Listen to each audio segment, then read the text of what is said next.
बिस्मिल्लाहिर्रहमानिर्रहीम। अस्सलाम वालेकुम। मेरा नाम है नवीद शेख और आप देख रहे हैं मेरा यूट्यूब चैनल। जैसा कि आप सब कुछ जानते हैं कि आज जो है थेरेपी वर्क्स के जो लोग थे, ख़ास तौर पे उनके जो मालिक थे, उनके जो डॉक्टर थे और अमजद जिसको ज़ाहिर जाफ़िर ने छुरी मारी थी और काफ़ी ज़ख्मी कर दिया था और वो जान एक तरह से उनकी बची है। वो और उनके जो वकील हैं वो उन सब ने मिलकर इस्लामाबाद जो प्रेस क्लब है वहाँ पर एक प्रेस कॉन्फ्रेंस की और बड़ी उसके अंदर से चीज़ें निकली। इस हवाले से भी मैं आपको डिटेल में बताऊंगा। वहाँ पर सहाफ़ियों ने बड़े तल्ख़ किस्म के उनसे सवालात भी किए। फिर इसके साथ साथ जो ज़ाहिर जाफ़र के वालिद हैं ज़ाकिर जाफ़र, उन्होंने कोर्ट के अंदर अपनी ज़मानत के हवाले से दरख्वास्त जो है दायर कर दी है इस्लामाबाद हाई कोर्ट के अंदर। अब अगर थेरेपी वर्क्स के मालिक की बात की जाए ताहिर ज़हूर की, वो थे आज उनके जो एडवोकेट हैं शहजाद कुरैशी, वो थे, अमजद थे, डॉक्टर वामिक रियाज थे। आपने देखा होगा इन्होंने एक इंटरव्यू भी दिया था इस केस के हवाले से। उन्होंने आज नेशनल प्रेस क्लब में एक प्रेस कॉन्फ्रेंस की। ताहिर ज़हूर ने इस हवाले से कहा कि वो जो भी मामलात हैं, चीज़ें चल रही हैं, कि बेसिकली हमको मिसगाइड किया गया और लुब्बे लुबाब ये था उनकी तमाम प्रेस कॉन्फ्रेंस का। ज़ाकिर जाफ़र की जानिब से जो ज़ाहिर जाफ़र के वालिद हैं उन्होंने उनको मिसगाइड किया, उनको बताया नहीं कि वहाँ पे खातून है एक, और वो बस ये बताया कि वो काफ़ी जो है जज्बात में आकर तशद्दुद कर रहा है। तो बहुत सी उनकी चीज़ें थी और उनको बड़ी शिकायत थी ख़ास तौर पर पुलिस से। फिर उन्होंने मीडिया से भी ढके छुपे अल्फाज के अंदर शिकायतें की और कहा कि उन्होंने इस केस को ख़राब करने की कोशिश की है, उनको फंसाने की कोशिश की है। डॉन अखबार के हवाले से भी उन्होंने कहा और इसी तरह जो पुलिस के लोग हैं उनके ऊपर भी उन्होंने इल्ज़ामात की एक बारिश की। पर आज की जो ये प्रेस कॉन्फ्रेंस थी उससे एक चीज़ वाज़ह हुई, वो इस तरह लगा कि उन्होंने अपने आप को साइड लाइन किया है जाफिर फैमिली से और ये साबित करने की कोशिश की है कि वो जो भी कत्ल हुआ या जो भी वकूआ हुआ उसके अंदर उनका कुछ लेना देना नहीं था। अब इस हवाले से बड़े सवालात उठते हैं, बड़ी चीज़ें उठती हैं। सबसे पहले अगर लेके चले बातचीत करें तो उन्होंने कहा कि बहुत से चैनल्स पर कहा गया कि एफआईआर क्यों नहीं कटी और इनको 3 बार कहा कि एफआईआर काटें। ये जो मालिक हैं ताहिर ज़हूर, उनका कहना था जब हम प्रोसिक्यूशन विटनेस हैं, को अक्यूज़ नहीं मानते तो हम न्यूट्रल रहे। मेरे जो वकील हैं शहजाद नहीं मानते, हमारे वकला के अंदर भी डिसएग्रीमेंट है। तो इनका मानना है कि जब केस चलेगा तो बोल दीजिएगा जो बोलना होगा, अभी क्या ज़रूरत पड़ी है। ये अल्फाज उन्होंने कहे। फिर उन्होंने क्लियर कट अल्फाज में कहा कि police is playing not clean role. अब ये उन्होंने इस हवाले से कहा कि उनका मानना है कि जो 20 तारीख को जब ये वकूआ हुआ तो उस वक्त जो उनके लोग हैं उन्होंने 20 से ज़ायद जो है बयानात दिए पुलिस को, और ये तमाम के तमाम रिटन थे। जो उनके वकील ने बार बार इस चीज़ के ऊपर एम्फसिस किया कि ये रिटन बयानात थे। और इसी तरह फिर उन्होंने बताया कि जब अमजद को ले जाया गया पिम्स हॉस्पिटल के अंदर, तो वहाँ पर एक ये राइटिंग मिस्टेक है कि जो रोड एक्सीडेंट लिखा गया, रोड एक्सीडेंट नहीं था। उन्होंने कहा नीचे लिखा हुआ स्टैब वाउंड्स, उसके नीचे लिखा हुआ है। फिर उन्होंने एक आईएसआई का भी आईएसआई सॉरी कह रहा हूँ एएसआई का भी जिक्र किया कि जिसने वहाँ पर आकर जो है वो बयान कलमबंद किया, जो शख्स अमजद को वहाँ पर लेकर गया था।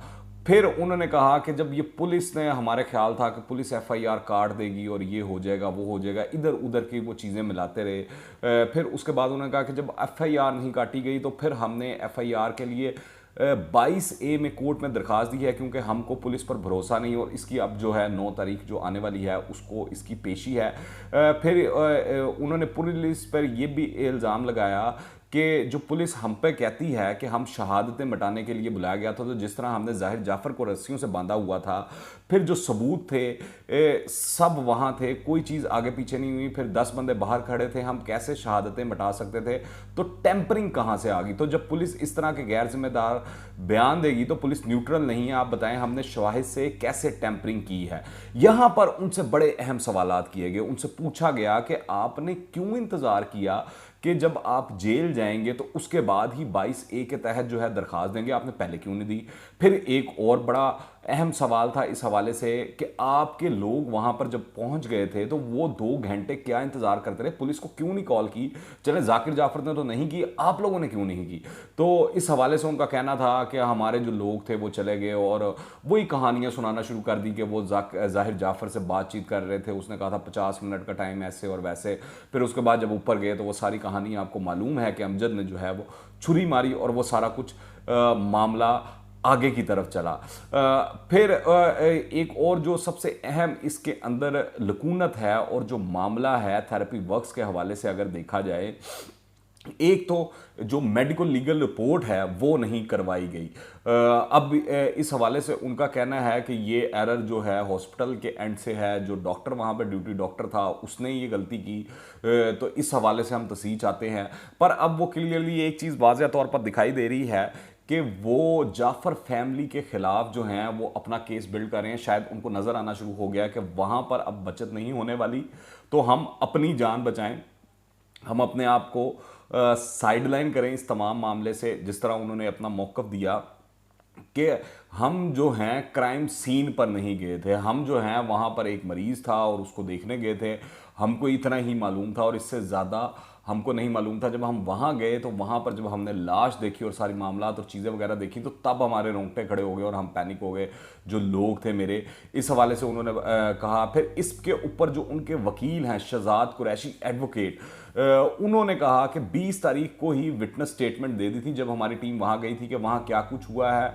हम ये अज्यूम कर रहे थे कि हम PWs हैं वहाँ पर, यानी कि इस वकूए के गवाहान हैं, पुलिस चीज़ों को मैनिपुलेट कर रही है। ये अब उन्होंने बिल्कुल डायरेक्ट बात की। अब चीज़ें ये देखने वाली हैं इसके अंदर, इस केस में सबसे अहम है कि प्रेस कॉन्फ्रेंस के अंदर आप आके जो मर्जी कह देते हैं, मीडिया के ऊपर आप आके जो मर्जी बातें कर देते हैं। असल चीज़ ये है जब ये अदालत में जाते हैं, कोर्ट रूम पर जाते हैं, तो उस वक्त क्या बयानात रखते हैं, उस वक्त भी इनका यही मौक़िफ़ होता है जो आज इन्होंने प्रेस कॉन्फ्रेंस के अंदर दिया है, जो चीज़ें बताई हैं। अगर तो ऐसा होता है तो फिर तो जाहिर जाफर और उसके जो माँ बाप हैं उनका बचना मुमकिन नहीं दिखाई देता।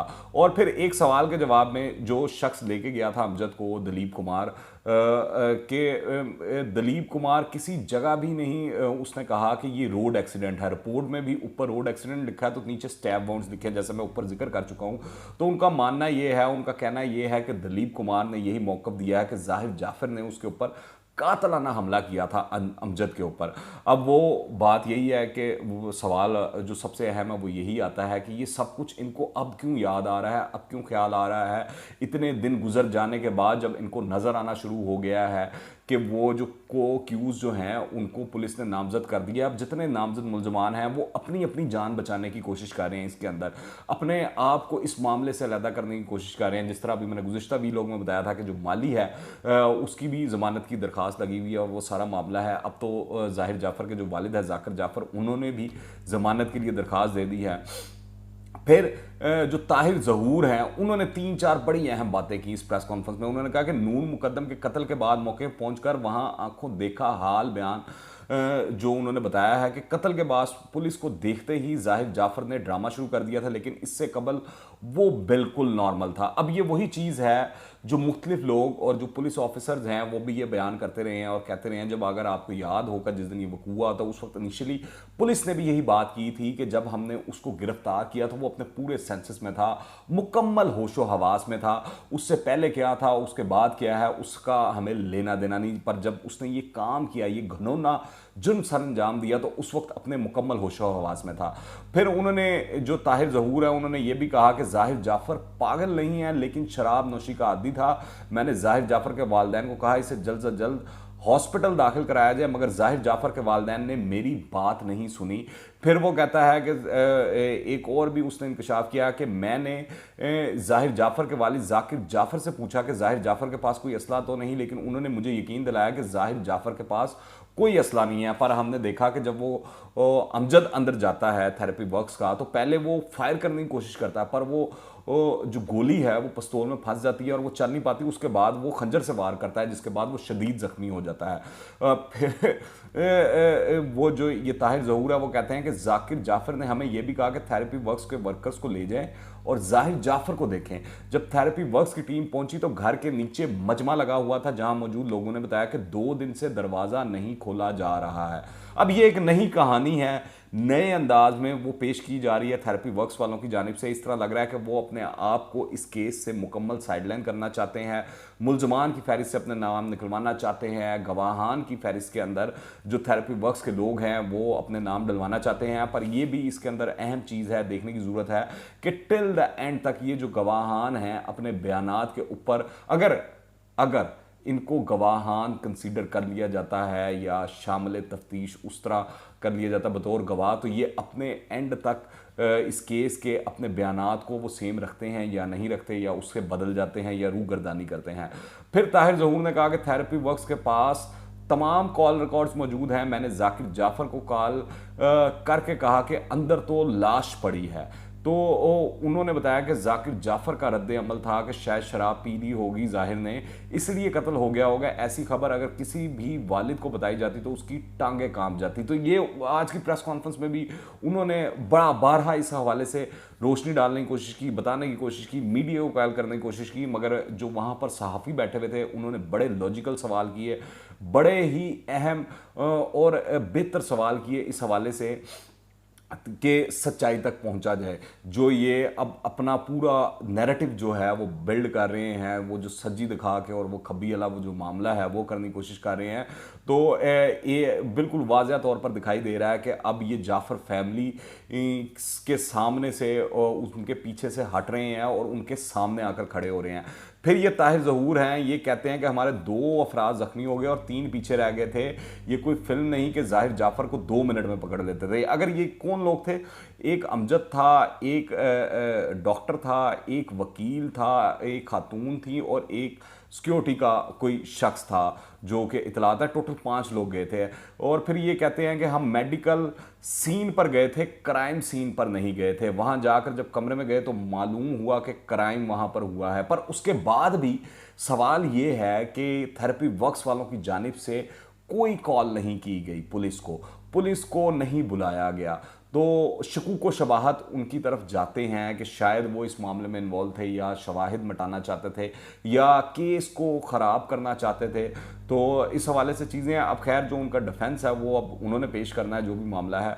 फिर जो ताहिर ज़हूर हैं उन्होंने इस हवाले से भी बताया कि ज़ाहिर की वालदा असमत आदम जी इनकी स्टूडेंट थी और उन्होंने उनके अंडर जो है वो एक कोर्स किया है, पर वो पार्टनर नहीं थी। इस हवाले से जो चीज़ें मुख्तलिफ चल रही थी कि जो वो शायद थेरेपी वर्क्स के अंदर पार्टनर हैं, तो वो उसको उन्होंने मुकम्मल तौर पर डिनाई किया। साथ ही उन्होंने ये भी कहा कि वो डॉक्टर नहीं है। ताहिर ज़हूर जो हैं, जिनको सारी दुनिया लिख भी रही है, कह भी रही है डॉक्टर ताहिर ज़हूर, तो उन्होंने अपनी प्रेस कॉन्फ्रेंस में वाज़ह तौर पर बताया कि वो थेरेपिस्ट हैं, डॉक्टर नहीं है। और ये भी उन्होंने वाज़ह तौर पर कर दिया है, बता दिया कि ज़ाहिर जाफ़र जो है नशई एडिक्ट था, ज़हनी बीमार नहीं। अब ये एक खुली हकीकत है, सब कुछ सामने आ चुकी हैं, चीज़ें सामने आ चुकी हैं। फिर डॉक्टर वामिक रियाज जो थे ये थेरेपी वर्क्स के, उन्होंने भी कहा कि हाँ जब हम घर पर गए तो दरवाज़ा बंद था। जाकिर जाफ़र ने हमें कहा कि दरवाज़ा तोड़ कर कमरे के अंदर चले जाएँ। हम सीढ़ी लगा कर कमरे के अंदर गए।